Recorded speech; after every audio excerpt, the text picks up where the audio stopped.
Welcome to a special Super Bowl edition of Overtime with Jared P., Johnny O., and former professional football player Jeremy Phillips. And speaking of Jeremy Phillips, he is our presenting sponsor with Elite Performance Chiropractic. Jeremy, tell them about it. Yes, the name's Jeremy Phillips, founder, practicing physician at Elite Performance Chiropractic here in Greensboro, North Carolina, right beside Village Tavern. I've been doing chiropractic here 17, going on 18 years now. Things have gone well. We've been very blessed here in Greensboro. Love serving our community, keeping people active, keeping people running 5Ks, keeping up with their grandkids, all the above.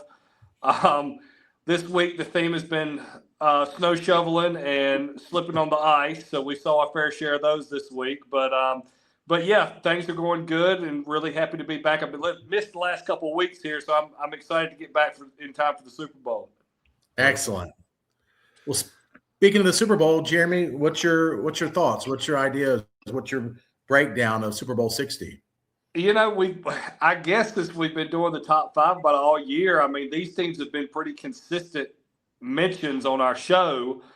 I like the hometown kid. I like, Drake May being from the Charlotte area and went to Chapel Hill, and now he's with New England and stuff. But I'm going with Seattle here. I think the offenses are somewhat even, I think. I think one could make the case that the receiving core for Seattle's better than New England and vice versa.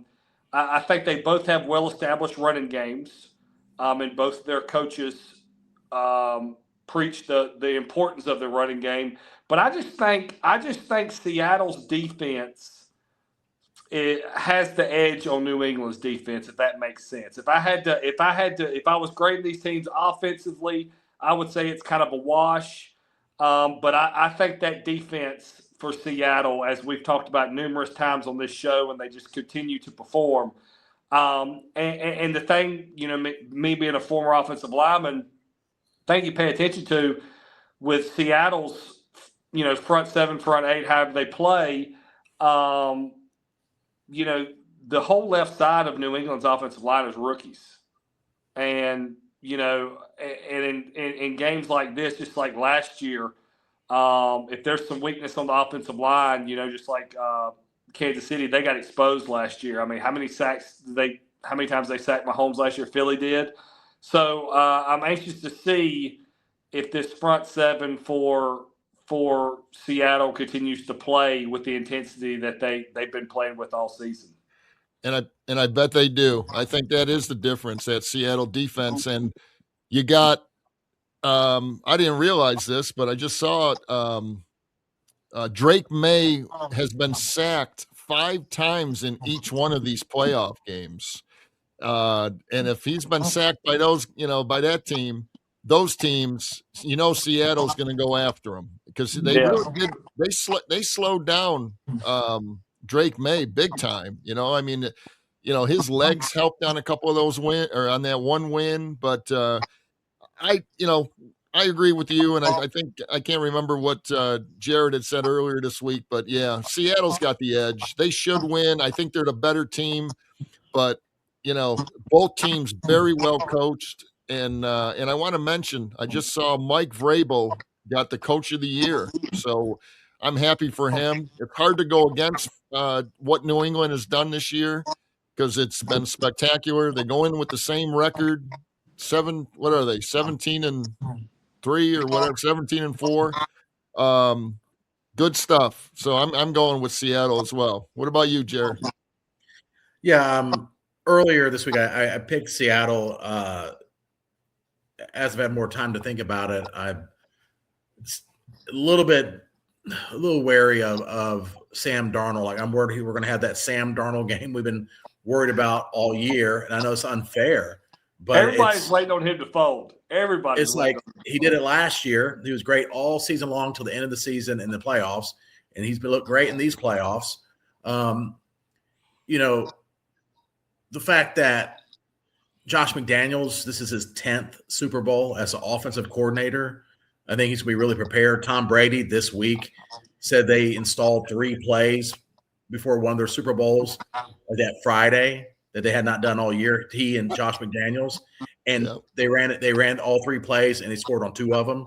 So I mean, this guy, he's seen it all. Now Drake May hasn't seen it all, but as far as you're a 10-time offensive coordinator, 10-time Super Bowl participant.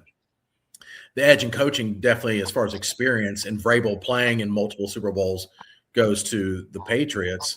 I don't think the Patriots defense. I think the second half of the year, their defense is on par with Seattle. Everyone talks about Seattle's defense, and I agree. But that defense, they've been nasty. I mean, they get after you. You don't have a lot of time to throw the ball. Although they played a backup 2 weeks ago in Stidham and snow, but so my edge is still with Seattle. I do find something interesting is that one of the Seattle's offensive linemen, Jeremy, I forget his name. It just slipped me, but he gave up 8 pressures alone last week in the NFC Championship game against the Rams. Just one guy, and if they do that as an interior offensive lineman, they're in trouble. Sure, absolutely. But to give New England credit, New England did play the Broncos and the Texans, 2 top-tier defenses. Broncos number 1, I believe, or number 2. But, yeah, you got 2 great teams. I still give the edge to Seattle. I just think it's hard to win with a second-year quarterback, even though Drake May's played really well. Although he hasn't played well in the playoffs. He actually hasn't. Yeah. But there's been weather and some other things. Yeah. But no, and you mentioned Josh McDaniel. I didn't even know they had this award. He got assistant coach of the year. Did you know they had an assistant coach of the year? I don't know if that's new or not, but he got that. I guess well-deserved. He is one heck of an assistant coach, but he certainly is not a good head coach. Right. Right. He has a chance with Denver and with the Raiders, yeah. He drafted Tebow in the first round. Oh, yeah. I mean, it's his claim to fame. I mean, or not claim to fame, But, I just and shout out Lenore Ryan College, the kid that recovered the fumble in the NFC Championship, Derek Young, Lenore Ryan College. All right. Goal just keeps popping up. That's right. First ever LR guy to ever play in the Super Bowl. Wow. So in the past year, we've had the first to play in the World Series and the first to play in the Super Bowl. Y'all doing big things. Yeah. Very cool. Yeah. Now, is the college kind of promoting that, or are they saying anything? Yeah. Oh yeah. Of course, I played back before social media, but I don't even think my college knew I went to the NFL. But they're promoting the heck out of it. Some of the people I follow at college and stuff. So it's pretty good scene there. So that's awesome. Yeah. Awesome. Hey, staying on the Super Bowl now. What happens here? Here's a quick question for you guys to answer. Sam Darnold wins the Super Bowl. Does that make him elite? I think go ahead. If there's a subcategory, a sub-elite category that people seem to throw Eli Manning in, who won 2 Super Bowls, I think he's right there in that category. Okay. I think Eli Manning should be in the Hall of Fame. I think if you're a quarterback for a franchise, carry a franchise, and win 2 Super Bowls, I think you ought to get in the Hall of Fame. Or so, and he's a Manning. He'll eventually get in, but for some reason they're being hard asses and not letting him in. They're making it hard for him. But I think he's in that realm. By no means am I putting him up there with Tom Brady. I think he's in his own category, to be honest. Oh, yeah. Oh, my gosh, yeah. So, but Jared, what do you think? I think it makes him a top-tier quarterback going into next year. I mean, particularly active. Yep. Yeah. Like all time, no, but a top tier going in. He'd be a tier 1 quarterback next year, especially with the 2 seasons combined, where what they lose 6 games, 3 games, 28 and 6. How many games they won so far? Yeah. They're 16-3 because they had the bye week. So 16-3. So he's 30. He's 30-7 in 2 years. Wow. Yeah. So he is the best record of any starting quarterback the last 2 years. Yeah. I mean, if I'm a Vikings fan, I'm kicking myself right now. I mean, I'm kind of the under the radar Panthers fan, and I'm still kicking myself. I mean, we had him and Baker on the sideline at the same damn time. I know. Yeah. I know. Wow. For real. Unbelievable. Now, if Drake May wins the Super Bowl, where's that put him, man? I mean, I think it puts him like right after Mahomes won his first one. Like, okay, I think it's eye opening, and we'll see what he does with it. Yep. Obviously Mahomes propelled and has won multiple Super Bowls here, but I think he's right. I think he's kind of mirror image of Mahomes, a younger Mahomes right now. He's making plays with his feet. It's not that he's dangerous with his feet. I would say Allen is more dangerous with his feet than May is. But pressure, pocket collapses. He comes out the back door. He picks up that 8. He gets, how many times have you seen Mahomes run right out of the sideline, right past the first down marker, like move the chains, on to the next play? Yep. May kind of has that savvy to him. That he does. and I see that.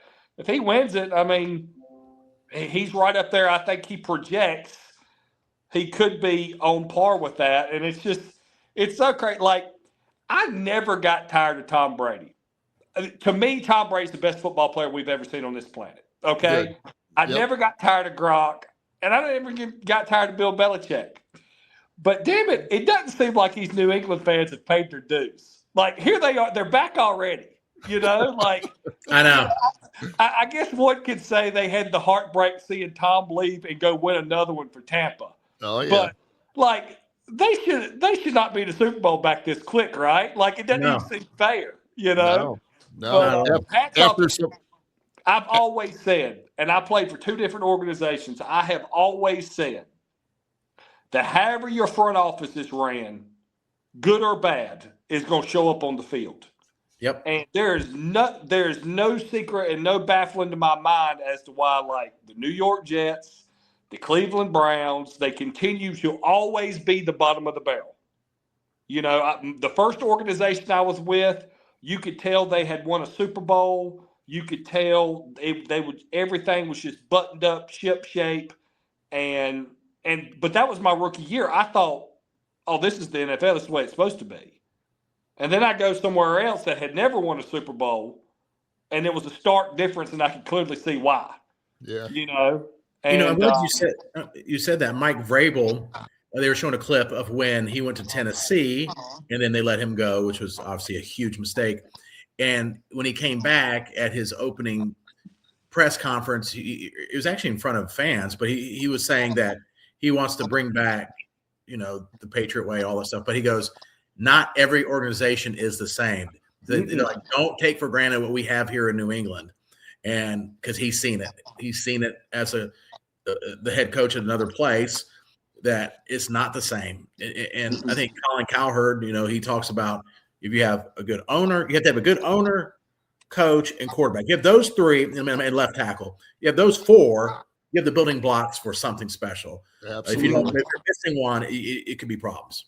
Yeah. Sure. No, good stuff. Sure. And I think when Tepper came in with Carolina, for example, he was very hands-on. And I think from a business aspect, he had some things, and as the owner, he has every right to. But he saw some things that had to change. And with those drastic change, it's human nature. Nobody likes change, right? Like, so there was some ripple effects and stuff that probably showed up on the field. That's why they wasn't successful when he initially took over or whatever. But now, like, I watched several Panthers games this year.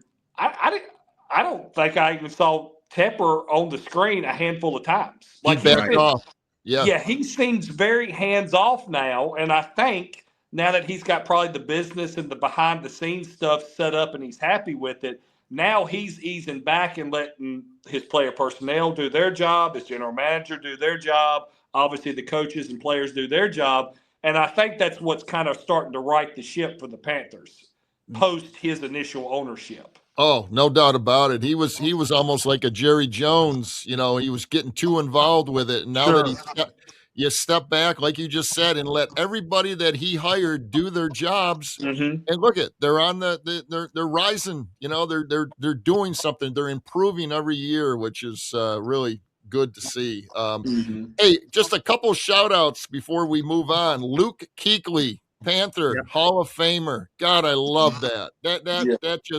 That gave me the chills, man. That guy worked his ass off, and boy, he went through some injuries and head injuries, but he was I hated to see him leave so early.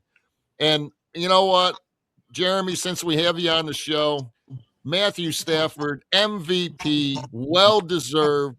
And I don't know if you've seen some of the videos with him and his 4 daughters. Oh, so but, cute. oh my gosh, that is just that if anyone doesn't like that guy, they got a problem, man. Wow, what a great guy. And he announced he's coming back next year. I'm not real happy about that, but that's okay. And I tell you what, by the look at McVay's face, because they immediately panned to him, Right. I don't think he knew. That's great. I agree. Like, I think Stafford, waited for that moment to announce he's coming back. I mean, McVay stood up and was elated, that he was coming back, but that was cool. That was cool. And yes, the stuff with his kids and everything, that's awesome. That was great. And then all-time classy guy, Larry Fitzgerald, as well. Yeah. In the Hall of Fame. Finally a wide receiver that has some class. Yeah. I mean, wow. Yeah. I watched Larry Fitz. Him and I were the same class. Like, he came out in the draft the same year I went pro as well. And so it makes me feel extremely old that now he's had this illustrious career and he's waited. Now he's in the Hall of Fame. But I'm still waiting on my man Torrey Holt to get in there, man. If you look at the stats and everything, he's right in the ballpark. Isaac Bruce got in there a couple of years ago. That tandem. I think as a wide receiver tandem, they lead the NFL in receiving, if I'm not mistaken. There's a stat out there like that, which obviously makes the case for Torrey. So I'm hoping Torrey gets in there. He's been passed up several years now. I hope he sneaks in here pretty soon. But, man, have y'all seen the list of the guys that are eligible next year? Pretty strong. Oh, my gosh. I mean, just incredibly strong. Yeah. Lots of guys in there that you're like, oh, my God, that should be first ballot. That should be first ballot. It's just not enough spots, Yeah, I know Gronk's one of them. Yeah. I can't remember. And I guess is Tom in there? Yeah, Tom and Gronk were at the same year. Well, Tom played a year after Gronk, though. Did he? Right. Okay. Yeah. Right. Yeah. Okay. Yeah, Torrey Holt, real quick, a little bit of tangent, but Torrey Holt, 13,382 yards, 920 receptions, 74 touchdowns. That's really impressive. That's Hall of Fame. Yeah. Yeah. Won a Super Bowl his rookie year. And went back from Gibsonville, am I right? Yeah. Yeah, right down the road. Went to Eastern Guilford. Yep. And he was an NC Stater. I remember it was a Syracuse NC State game, and we had a bunch of Syracuse fans, and we were in the front row, about on the 10 or 15 yard line.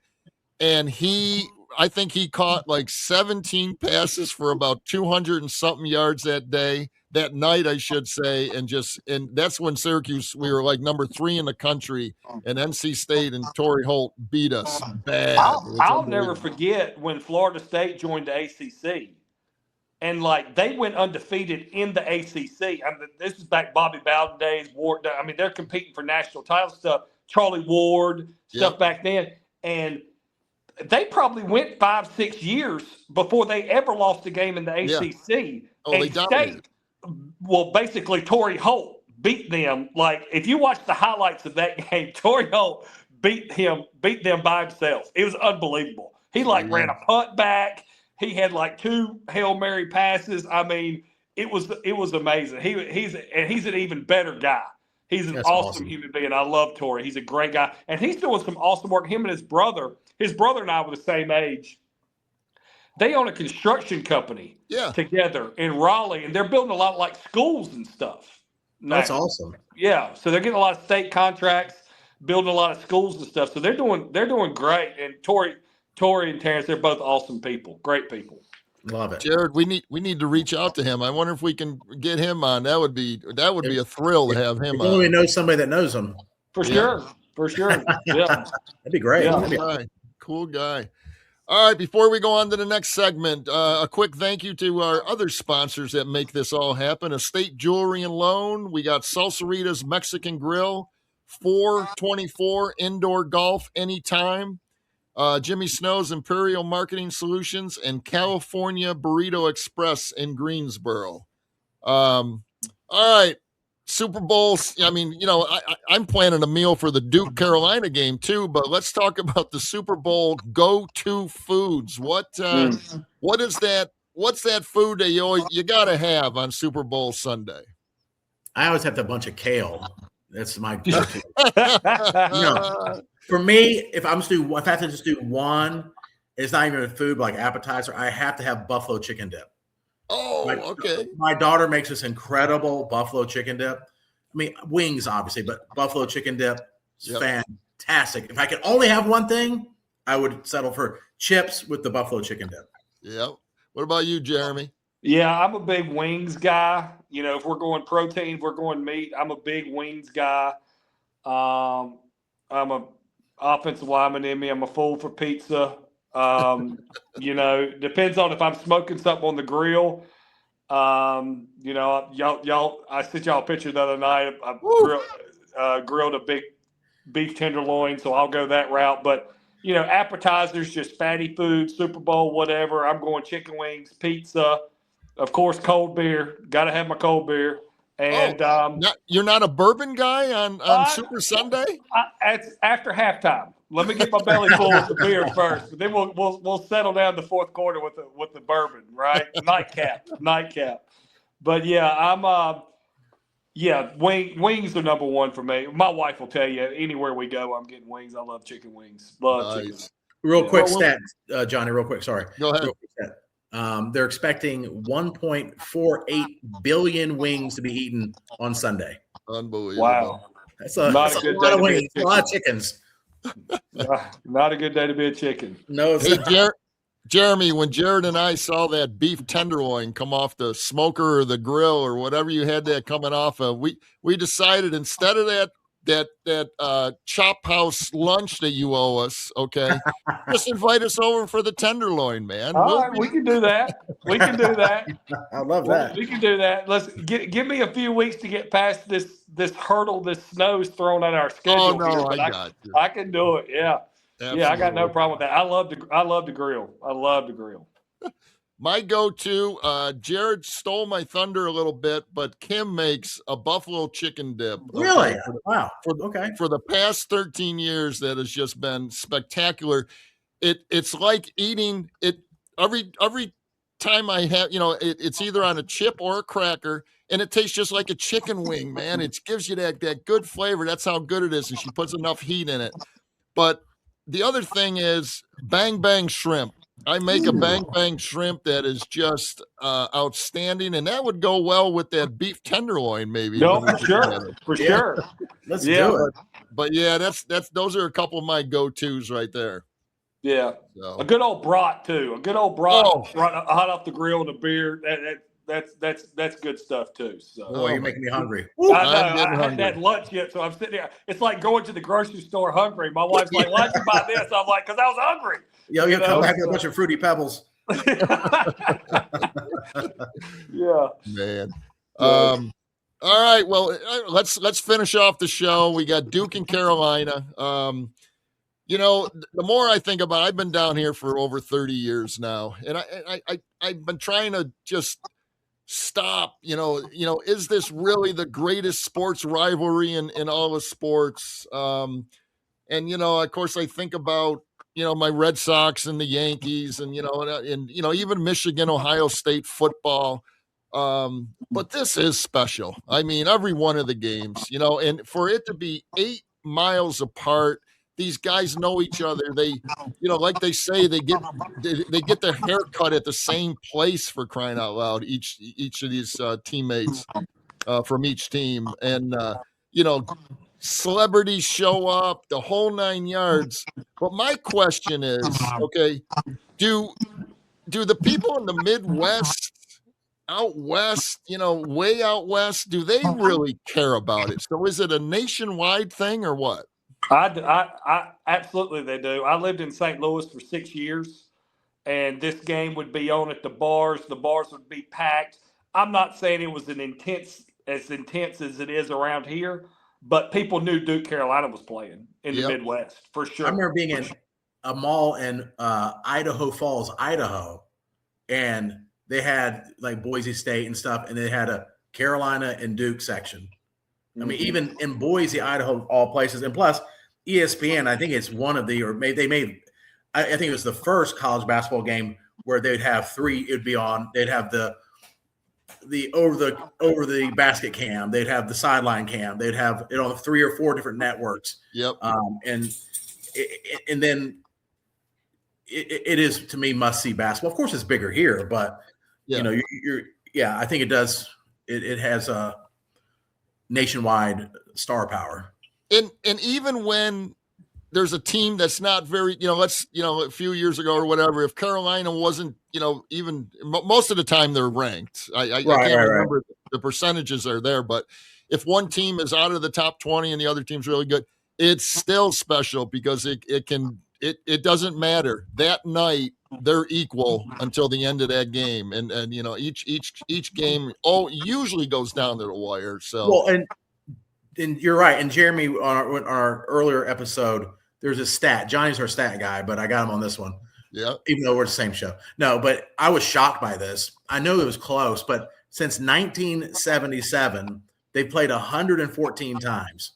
Carolina's won 57, Duke's won 57, and the total point differential for nearly 50 years is 14 points. It's nuts. I remember a couple of years ago, it was dead even. It was dead even. Yeah. Yep. That's insane. It's nuts. That made those stats right there alone. Okay. Plus the 8 mile, difference. Oh yeah. I'm a believer. I think this is the greatest sports rivalry in all of America. There's no doubt about it. And I was watching a montage somewhere, Instagram or something, of just the storylines. Yeah. Like I was in 10th grade when Capel hit that half court shot to send Duke into overtime. Yep. And then you got the Hansborough getting the elbow to the nose and he's bleeding everywhere. Just the different storylines that's happened over time. I mean, it's incredible. It is absolutely incredible. And those storylines, you know where you were when you saw that. Exactly. Exactly. Good stuff. And I think the highest rated, in modern times because of expansion of networks and streaming, Final Four game, not championship, but Final Four game was Duke versus Carolina. Yeah. So, yeah. Coach K's last game. Yep. Oh, yeah. We talked about that earlier, man. And Carolina dumped them. That felt real good. But Jeremy, even the better one was when Carolina ended Cameron Indoor, his last game in Cameron. Same season, Carolina. Man. Same season, just a couple weeks apart. Oh yeah. Mm-hmm. All right, who we picking? Give me a score and a quick little prediction here, and we'll move on. Jeremy, talk to us. I'm going Carolina. Woo. I like their lineup, and I am a Carolina fan, I'll admit it, but I am not one of those hate Dookie guys. I do respect Duke. Coach K's probably one of my favorite coaches just because he was special and all this stuff. And Duke's been killing us recruiting-wise over the better part of the past 10 years. I like Carolina in this game because I think Hubert's got the lineup right. I like Dixon at point guard. I like Seth Trimble better at the 2. But here's my key. Back those years, and I guess it probably was those same years, Coach K's last year, we beat him in Cameron to end the season, to end his career, and then Final Four. The Manic kid, the bearded guy, kind of reddish hair. Yeah, Brady Manic. Yeah. He was always lights out against Duke. Always lights out against. And I think we got another one. I think this Stevenson guy, he's really came on as of late. 6'10", shoots from 3. Actually, he's from Pittsburgh, and he was not recruited by Carolina, even though his parents both went there or something like that. He ends up going to Alabama. He killed us in the tournament. He killed us. He put us out of the tournament 2 years ago. Yeah. And then he comes back to Carolina. He's shooting the ball well from 3, from the perimeter. He may be, to me, I think he's that X factor because I think Boozer and Wilson are going to kind of cancel each other out, you know. And I really think this Stevenson guy, if he shoots well from 3, could be the difference maker. Yeah. I think, of course, it's Duke, Carolina. It's easy to say it's going to be a close game, but I'm going 67-74 Heels. Wow. Okay. Nice. Yeah. I'm going to let Jared go last for his Tar Heels, but I think, and I don't usually do this, but I'm just thinking. I'm thinking Duke's got it in Chapel Hill this year. I think they're going to come out, but it's going to be a close one. And I agree with in the game in the 60s. And if they can hold Carolina in the 60s, like a 68-62 game, I think Duke can prevail. And that's what I'm going to say. I think Duke just has a little too much. I think Carolina's one hell of a team, man. They got they got pieces, man, that they need that they haven't had the last couple of years. But their free throw shooting scares me a little bit, guys. I don't know if you've been watching them, and if they don't hit those free throws against Duke, it's going to really kind of nail them. But I'm going to go Duke 68 in a low-scoring game, 68 in the Heels, 62 in Chapel Hill. All right. Yeah, I mean, it's really a toss-up, I think, anytime they play, obviously, for 50 years. But Duke, obviously, top to bottom, has more talent. But it's not by a lot. I think Hubert did a good job putting this team together. I like Vassar shoots like 65% from the field. And he changes shots. I don't think Boozer's going to get his, but he's going to be able to change some shots there. I think we're more athletic than we've been in a while. I think we play better defense than we have in a long while. We're bigger. I don't think Hubert is a good coach. I just don't. And I think you notice that Carolina usually plays worse in the second half, in my opinion, this year. And that's a sign of bad coaching, in my opinion. We're up 32 against Syracuse at home, and then it's a 5-point game with 3 minutes to go. That was unbelievable. I don't know. I love Hubert. I think he's probably the nicest guy in the world. I don't think he's a great coach. I just don't. I think he's an okay coach. I think Shire's a better coach than him, and he recruits better. But with that being said, it's at home. Carolina's undefeated at home this year, 13-0. And Caleb Wilson is a dog. He wants to leave a legacy at Carolina. And I think his leadership as a captain, as a freshman, with this team that hasn't assembled, it's going to be a close one. I say 81-77 in a high-scoring game. Nice. All right. We shall see. I did you guys see the game? I just saw the highlights. I go to bed. I work too much, but Knuppel and Flagg going head to head. Yeah. Dude, how did they not win a national title last year? Oh, we said that. Jared said that earlier this week. I mean, it's crazy. It's crazy. But what I was getting on that is Knuppel, like, they're going back and forth on if the season ended tomorrow, one of them's rookie of the year. If the season ended the next day, another one's rookie of the year, right? But what gets me with this Duke team, this is one of I've watched a handful of their games, and I'm like, this is probably the worst 3-point shooting Duke team I've seen in years. Yeah. And so I looked it up. They're 200th in the nation in 3-point percentage. How about that? Wow. That means they're going to shoot. They're going to make 15 threes against Carolina. Exactly what I said. Because then I said, if anybody's going to shoot lights out, it's going to be against Carolina, right? So then I looked, and let's see, the 3-point shooter, but UNC is last in the ACC in 3-point defense. Oh, boy. Always are. 41.4%. We always are. So, I mean, that's like Carolina tradition. Like, how many times have we held this record over how many coaches? Yeah. It's crazy. I freaking hate it, especially the way the game's changed. I hate it. So that's something to look. 200th in the nation, 15th in the ACC in 3-point shooting. You know what? That's the worst I ever remember Duke being from the perimeter. Oh, absolutely. You know what that tells me, though, is I believe, and I think we said it earlier this week, I believe Duke, this team is playing more together. So, all those 3-pointers, Duke has been known to just throw up 30, 40 3-pointers, and that's settling for those 3-pointers. The way they run their offense now, and that's why they're really kind of impressing me this year. And I'm not a big Duke fan at all. But I think what you're saying there, which I didn't realize, I think that's proof. They're making it, you got Boozer bringing it in, into the paint, and they're a whole different type team. So that is what scares me, how good they can be. And if they end up beating Carolina on Saturday, they may never lose. They might not lose another damn game. That's how good that team is and how good they're playing together. They might not lose another game the rest of the year. Oh, I know. And they didn't shy away from anybody. I mean, they No. played. I mean, you name the big blues, they played them all. They did. It's just, and maybe this is Shire's change maybe this is his fingerprint on the program. Yeah. Maybe he's building a program that's not as dependent on the three, which is ironic because he could shoot the lights out of the three. That's right. But I just thought that was interesting, just observing them, and I didn't realize how bad they were statistically at three in comparison to past teams. If they stay anywhere around that, they will not win a national championship. You cannot win a national championship. I think statistically it doesn't line up. You're right. The percentage is so low.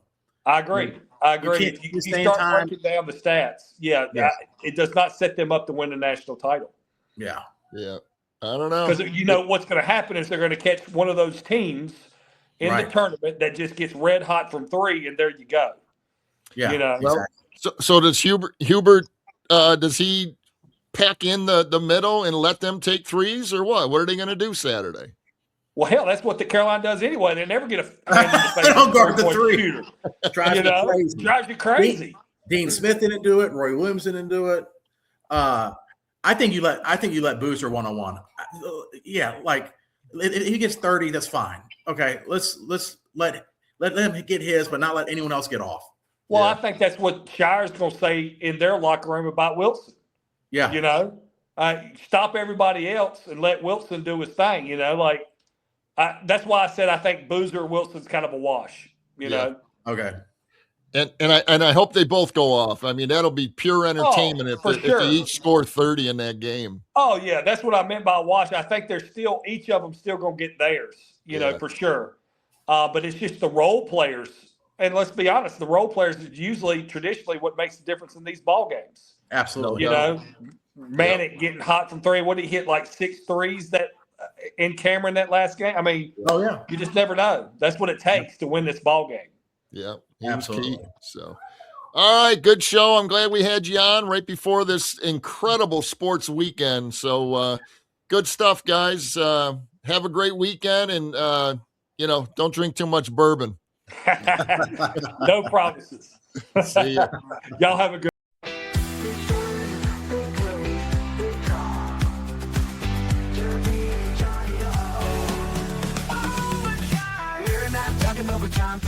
We're talking the overtime play. The big stories, the big plays, the big drama. We got